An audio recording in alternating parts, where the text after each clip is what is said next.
আসসালামু আলাইকুম। প্রিয় শিক্ষার্থী বন্ধুরা, আশা করি ভালো আছো। জেনিথ ম্যাথ স্টাডির পক্ষ থেকে তোমাদেরকে স্বাগত জানাচ্ছি। এখন আলোচনা করব বার্ষিক পরীক্ষা 2024-এর নবম শ্রেণী গণিত বইয়ের বিস্তার পরিমাপের গড় ব্যবধান, বিস্তার, পরিসর এই বিষয়গুলো নিয়ে আলোচনা করব বিস্তারিত। আশা করি তোমরা সাথে থাকবা প্রিয় শিক্ষার্থী বন্ধুরা। তো তোমরা যারা আমার সাথে আছো তোমাদেরকে অসংখ্য ধন্যবাদ। দ্রুত আমাকে কমেন্টস করে জানিয়ে দাও অ্যাকচুয়ালি আমার লাইভটা ঠিক আছে নাকি এবং সাউন্ড কোয়ালিটি ঠিক আছে নাকি। যদি ঠিক থাকে তাহলে আমরা সামনের দিকে দ্রুত আগাতে পারি।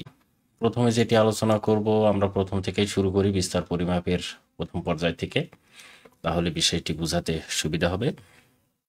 খেয়াল করে দেখো, এখানে ব্যাটসম্যান 1 এবং ব্যাটসম্যান 2 এই জায়গাটায় দিয়েছে, অবশ্য ব্যাটসম্যান এ এবং ব্যাটসম্যান বি এখন দিয়েছে। আমরা প্রথমে আলোচনা করছি যে বিস্তারটা আসলে কি। হ্যাঁ, এই বিস্তারটা কি এটা আলোচনা করার পর আমরা গড় ব্যবধান, মধ্যক গড় ব্যবধানে এগুলো সব চলে যাব পরবর্তীতে। এখন আপাতত আমরা এই বিস্তারটা কি সংক্ষিপ্ত আকারে জেনে নেই।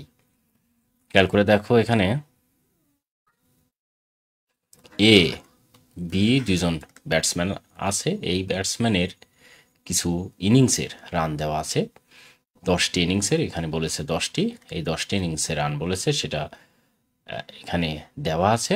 10টা ইনিংসের রান, দুজন ব্যাটসম্যান এ এবং বি, এই রানগুলো আমরা দেখে নেব।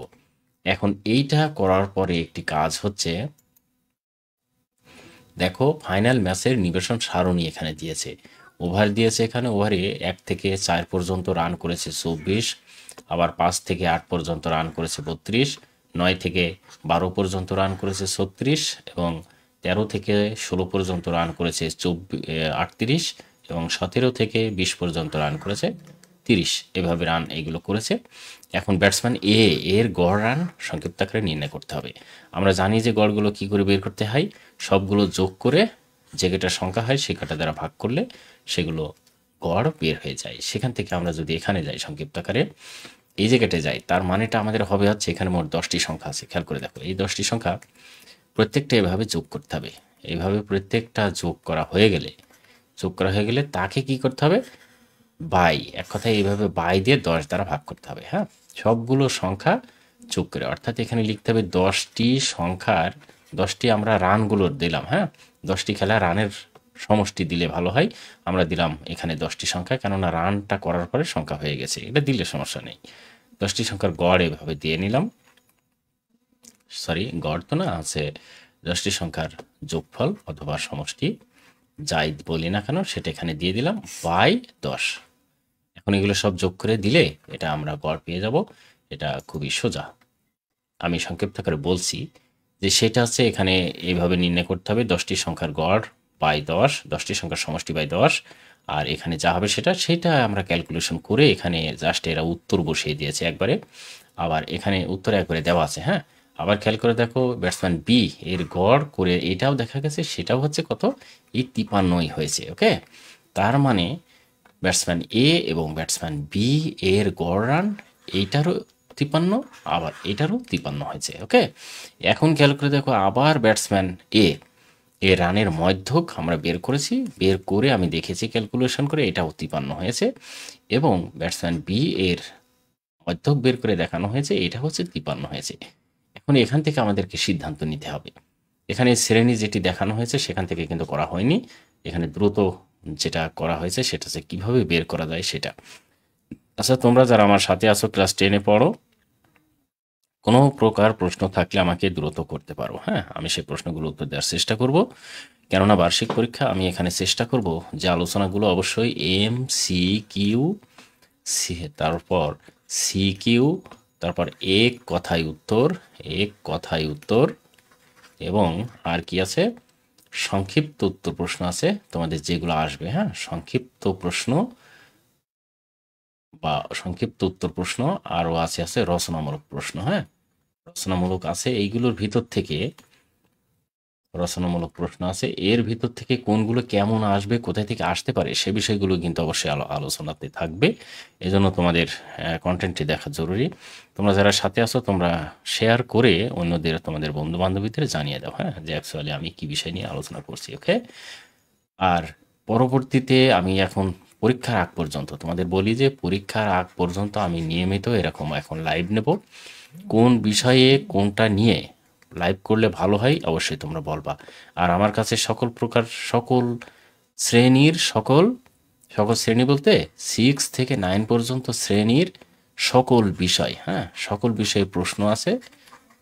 প্রশ্ন কেমন হতে পারে সেই কোয়ালিটির প্রশ্ন আছে, তোমরা ইচ্ছে করলে আমার কাছ থেকে নিতে পারো। আমি সেগুলো তোমাদেরকে ফ্রি দেবো, হ্যাঁ, কোনো সমস্যা নেই। অবশ্যই সেটি পিডিএফ হলে ভালো হয়। এবারে খেয়াল করে দেখো, এখান থেকে আমি যেটা আলোচনা করতেছিলাম যে ব্যাটসম্যান এ এবং ব্যাটসম্যান বি, এবং সবগুলো আমি মুছে দিই, হ্যাঁ, আপাতত মুছে দিই। ওকে, এবারে খেয়াল করে দেখো, ব্যাটসম্যান এ এর গড় হচ্ছে 53, ব্যাটসম্যান বি এর গড় হচ্ছে 53, এবং ব্যাটসম্যান এ এর মধ্যক হচ্ছে 53, আর ব্যাটসম্যান বি এর মধ্যক হচ্ছে 53। সবগুলো 53 আমরা পেয়ে গেছি অলরেডি। ওকে, এখন এই 53 থেকে আমরা কি বুঝতে পারি যে সবগুলোই 53 হলো? এখান থেকে আমরা কি বুঝি একটু আলোচনা করি, পরবর্তীতে গেলে আরও বিষয়টা ক্লিয়ার হব। আমি বলছি যে এখানে কি আছে অ্যাকচুয়ালি। দেখো, ব্যাটসম্যান এ এর স্কোরগুলোর সংখ্যা রেখার উপস্থাপন করা হলো। স্কোরগুলোর সংখ্যা রেখায় উপস্থাপন করলে কি হয় খেয়াল করে দেখো, এখানে 0 থেকে শুরু করা হয়েছে, 120 পর্যন্ত দিয়েছে, হ্যাঁ। এই যে 0 থেকে 120 পর্যন্ত খেয়াল করো, 0 থেকে 120 পর্যন্ত, আমি এটা নিই, হ্যাঁ, 0 থেকে 120 পর্যন্ত সংখ্যাগুলোর ভিতর 10 বার ব্যাটসম্যান ব্যাট করেছে, মানে 10টা ইনিংসে। সেই 10টা ইনিংসে ব্যাট করার পরে কোন ইনিংসে কত রান করেছে সেটা বুঝতে হবে। দেখো, প্রথম একটা ইনিংসে কিন্তু 0 করেছে, আর একটা ইনিংসে 1 থেকে 10-এর মাঝখান পর্যন্ত করেছে, হ্যাঁ। তারপরে আবার এখানে 30 করেছে দুইবার, এখানে 40-এর কাছাকাছি, হয়তো 42 হতে পারে, এরকম এখানে একবার করেছে রান, এখানে 60-এর পরে 65-এর কাছাকাছি একটি করেছে, আবার 70 করেছে, এইভাবে দেখো 80, 90 এবং 120-এর কাছাকাছি একটি রান করেছে। এখন এইটা গড় কিন্তু আমরা পেয়েছি। গড় কত পেয়েছি আমরা অবশ্যই জানি, যে একটু আগে বের করলাম, সেটা হচ্ছে কত, 53। মাথায় রাখতে হবে কিন্তু আমাদের গড় কিন্তু 53, হ্যাঁ, এই জায়গাটাই। তাহলে গড় এবং মধ্যক এবং প্রচুরক সবগুলোর আমরা বের করে দেখেছি, সেটা হচ্ছে বের হয়েছে কত, 53। ওকে, এখন এই 53 থেকে আমরা বুঝবোটা কি, এটাই আছে আমাদের কথা। আচ্ছা, তারপরে এখানে খেয়াল করে দেখো, এবারে বি এর স্কোরগুলোর সংখ্যাগুলো উপস্থাপন করা হয়েছে। এই বি এর সংখ্যাগুলো উপস্থাপন থেকে এর যে রানগুলো করেছে 10টা ইনিংসে, সেই রানগুলো কি কি কি খেয়াল করো। এখানে 40 থেকে 60 এর মাঝখানেই কিন্তু রানগুলো সব করেছে, মানে প্রত্যেকটার গড় ভালো। এর গড় ভালো বলতে গড় হচ্ছে 53, এরও 53, এরও 53, কিন্তু এইটার দেখো সবগুলো রান 40 এবং 60-এর কাছাকাছি। আর এর কিন্তু একটা 0 করেছে, আবার একটা 120-এর কাছাকাছি করেছে। এগুলো কিন্তু বুঝতে হবে যে আসলে কি। এরও কিন্তু গড়, বি এরও গড় হচ্ছে 53, খেয়াল করো।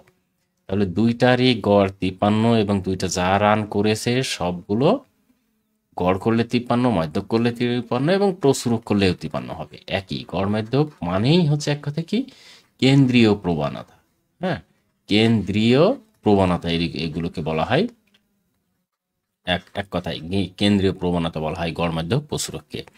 এই গড় মধ্যক প্রচুরক সবগুলো হয়েছে আছে 53। এখন এই জায়গাটায় খেয়াল করে দেখো যে 53, এবং এই মানগুলো বি এর মানগুলো সবগুলো 40 থেকে 60-এর কাছাকাছি, আর এর মানগুলো দূরে দূরে অবস্থান করছে। এখন বিস্তার যদি আমরা এখান থেকে খেয়াল করি, এ এবং বি এর বিস্তার যদি খেয়াল করি, এই কেন্দ্রীয় প্রবণতা থেকে খেয়াল করো, কেন্দ্রীয় প্রবণতা থেকে এর সবগুলো মানের দূরত্ব কম, হ্যাঁ, কাছাকাছি, কম বলতে কাছাকাছি।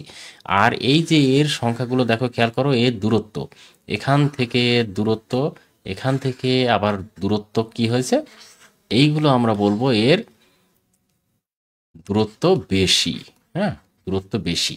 এখন এই যে কেন্দ্র থেকে এর দূরত্ব এটা বেশি, আর এর হচ্ছে দূরত্ব কম, যেইটার কম হবে সেটি হবে সামঞ্জস্যপূর্ণ কিছুটা, আর যেইটা বেশি বেশি দূরে হবে, এই যে বেশি দূরে, সেটা হচ্ছে সামঞ্জস্যতা কম। এটা মাথায় রাখতে হবে শুধু, যে সামঞ্জস্যতা কম। এখন এই সামঞ্জস্যের উপর নির্ভর করে কিন্তু আমরা বিস্তার পরিমাপ করতে পারি। কিভাবে সেটা খেয়াল করে দেখো, এই জায়গাটা দেখো যে উপরের আলোচনা থেকে আমরা নিশ্চয়ই বুঝতে পেরেছি কেন্দ্রীয় মান থেকে উপাত্তের অন্যান্য মানগুলোর ব্যবধানই হলো বিস্তার। তার মানে বিস্তারটা এখন আমরা এখান থেকে ক্লিয়ার করতে পারি যে এই কেন্দ্রীয় মান আমাদের যে 53টা হয়েছে, এই 53 থেকে অন্যান্য মানগুলোর যে দূরত্ব সেটাকেই বলা হয় বিস্তার। তার মানে এর বিস্তার দেখো অনেক বেশি, এর বিস্তার কিন্তু কম। ওকে, এটা থেকে আমরা বুঝলাম। এখন একজন বিজ্ঞানী এল বৌলি সে বলেছে যে বিস্তার হলো তথ্য সারির উপাদানগুলোর ভিন্নতার পরিমাপ। তার মানে এটা কি, একটা বেশি একটা কম এই যে আছে সেইগুলোই হচ্ছে বিস্তার। তার মানে ভিন্নতা হতেই পারে, এগুলো বিস্তার হবে। এখন কার বিস্তার বেশি কার বিস্তার কম সেটা কিন্তু এর উপরে নির্ভর করবে। এর ভিতরে কিন্তু লেখা আছে যে যেগুলোর মানগুলো কাছাকাছি সেগুলোর সামঞ্জস্য, আর যে মানগুলো কাছাকাছি নেই সেগুলোর সামঞ্জস্যতা নেই, মানে প্রতিনিধিত্ব করতে কম পারে। আর যেগুলো কাছাকাছি আছে সেগুলো প্রতিনিধিত্ব করতে বেশি পারে, অর্থাৎ কেন্দ্রীয় প্রবণতার কাছাকাছি থাকলে। এখান থেকে আমরা একটা সিদ্ধান্ত নিতে পারি, সেটি হচ্ছে যে গাণিতিক পরিমাপের সাহায্যে কোনো নিবেশনের কেন্দ্রীয় মান হতে অন্যান্য মানগুলোর ব্যবধান নির্ণয় করা হয় তাকে আমরা বিস্তার পরিমাপ বলতে পারি। খেয়াল করে দেখো, তার মানে এখান থেকে আমরা বলতে পারি যে অ্যাকচুয়ালি বিস্তার পরিমাপটা কি। আচ্ছা, তোমরা কমেন্টস করে জানিয়ে দাও তো আমাকে অ্যাকচুয়ালি যে আমার নেটে কোনো সমস্যা হচ্ছে নাকি। এখানে নেটের সমস্যা দেখাচ্ছে, হ্যাঁ, আর তোমাদের নেটের কোনো সমস্যা হচ্ছে নাকি আমাকে এইটুকু একটু দয়া করে বলো। তাহলে আমি অন্য প্রকারভাবে যদি শুরু করি তাহলে এই নেটের সমস্যাটা থাকবে না। তোমরা একটু দয়া করে আমাকে বলবা, হ্যাঁ। আচ্ছা, স্যার অনেক সুন্দর বুঝিয়েছেন। ওকে, সাইদুর রহমান ফোন করা হয়েছে, তার মানে সাফা ও সাকিব। ওকে, ধন্যবাদ তোমাদেরকে, তোমরা কমেন্টস করেছো, কমেন্টস করার জন্য, ঠিক আছে। আচ্ছা, এখন আমরা পরবর্তী আবার আলোচনাতে চলে যেতে পারি। আচ্ছা, তোমরা সাথে আছো, থাকবা অবশ্যই। ধন্যবাদ তোমাদেরকে আমার কন্টেন্ট দেখার জন্য। আচ্ছা, এবারে আমরা আরও আলোচনাতে চলে যেতে পারি। এটা আমরা বিস্তার পরিমাপটা কি অ্যাকচুয়ালি সেটা বোঝার জন্য। সাফা, তুমি দেখতে পারো, দেখলে এই বিষয়টা বুঝতে পারবা অ্যাকচুয়ালি বিস্তার পরিমাপটা কি। এবং যেহেতু তোমার এখন শেষের দিকে এগুলো তোমার বোঝার প্রয়োজন আছে, তুমি দেখতে পারো। হ্যাঁ, দেখো, পরিসর বা রেঞ্জ এটা কি, যেটা এতক্ষণ আমরা বের করলাম। পরিসরের সাথে বিস্তারের সম্পর্ক আছে। কেমন, খেয়াল করে দেখো, পরিসর হলো কোনো তথ্য সারি বা নিবেশনের বৃহত্তম মান ও ক্ষুদ্রতম মানের ব্যবধান বা পার্থক্য।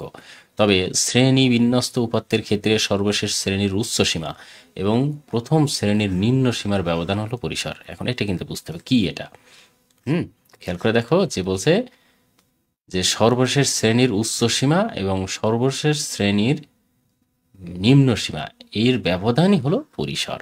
পরিসরকে আর দ্বারা প্রকাশ করা হয়। এটা সংক্ষিপ্ত আকারে আমরা যদি একটু উদাহরণ দিই, যদি শ্রেণী ব্যবধান, শ্রেণী না বাদ দিয়েই, তার মানে শ্রেণী ধরলাম 1 থেকে 10 পর্যন্ত একটি শ্রেণী, এইটার ব্যবধানটাই হলো পরিসর। তার মানেটা কি, এই যে 10 থেকে এখান থেকে এই পর্যন্ত আমাকে যেতে হবে, গুনতে হবে, গুনলে এটি একটি ব্যবধান আমরা পেয়ে যাব। তার মানেটা কি, 1 2 3 4 5 6 7 8 9 10 যে পর্যন্ত গেলাম না, ওইটাই হচ্ছে ব্যবধান। ওকে, এই ব্যবধানটাই হচ্ছে পরিসর, এক কথা এখানে বলা হয়েছে। আর পরিসর নির্ণয়ের একটি সূত্র আছে, সূত্রটা আমরা দেখব। এখানে খেয়াল করে দেখো, অবিন্যস্ত বা অশ্রেণীকৃত উপাত্তের ক্ষেত্রে, যদি অবিন্যস্ত বা অশ্রেণীকৃত উপাত্ত হয় সেক্ষেত্রে চলককে এক্স এবং এন সংখ্যক যথাক্রমে হলে, তার মানে কয়টার সংখ্যা আছে সেটা হচ্ছে এন। আর চলকটা যদি হয় x, x1 x2 x3 dot dot dot dot x N পর্যন্ত সংখ্যা আছে, তাদের মধ্যে ক্ষুদ্রতম মান ধরে নেওয়া হলো এক্স এল লিস্ট, আর এক্স এইচ মানে হাই সর্বোচ্চ মানটা, হ্যাঁ, এটা নেওয়া হলো দুটি মান। এখন এর পরিসর নির্ণয় সূত্রটা হচ্ছে এই যে x H minus X L, অর্থাৎ সর্বোচ্চ মান আর বিয়োগ সর্বনিম্ন মান, এইটা। আর অবশ্যই এটা প্লাস কিংবা মাইনাস যেটাই হোক না কেন প্লাস ধরবা। তার মানে যেখানে এটা দিয়েছে না, একটা চিহ্ন দিয়েছে না, কোনো সংখ্যা যদি এইরকম একটা চিহ্ন দেওয়া হয়, মনে করো এক্স এরকম একটা চিহ্ন দেওয়া হয়, অথবা মাইনাস এরকম যদি চিহ্ন দেওয়া হয়, এই চিহ্নটার নাম হচ্ছে মডুলাস। মনে রাখবা, মডুলাস সংক্ষিপ্ত আকারে একে বলা হয় মোড। তার মানে এই যে মডুলাসটা না, এই মডুলাসের অর্থ আছে, মনে করে এখানে -2 আছে, এটাকে যদি আমরা এখানে প্রকাশ করি শুধু 2 হয়ে যাবে। তার মানে যেটাই থাক না কেন সেটা মাইনাসে এই প্লাসে পরিণত হয়ে যাবে। ওকে, এটাই হচ্ছে মডুলাস। এখন দেখো যে এইটা এবং এর মানটাই মডুলাস হবে।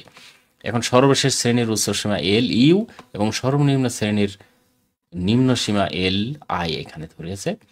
তাহলে এর সূত্র হবে সে L U by L I, এই যেটা এল এল, এটা হ্যাঁ লিস্ট তো এল এল, ওকে। এটা হচ্ছে এর সূত্র, পরিসর নির্ণয়ের সূত্র, আমরা এটা বুঝলাম। এখন এখানে কয়েকটা অঙ্ক দেওয়া আছে, খেয়াল করে দেখো। এই যে এটা এখানে একটা অঙ্ক দিয়েছে, এখন বলছে যে এই অঙ্কটির পরিসর নির্ণয় করো। তোমরা অবশ্যই পারবা। এর সর্বোচ্চ মান কত খেয়াল করে দেখো, সর্বোচ্চ মান 8।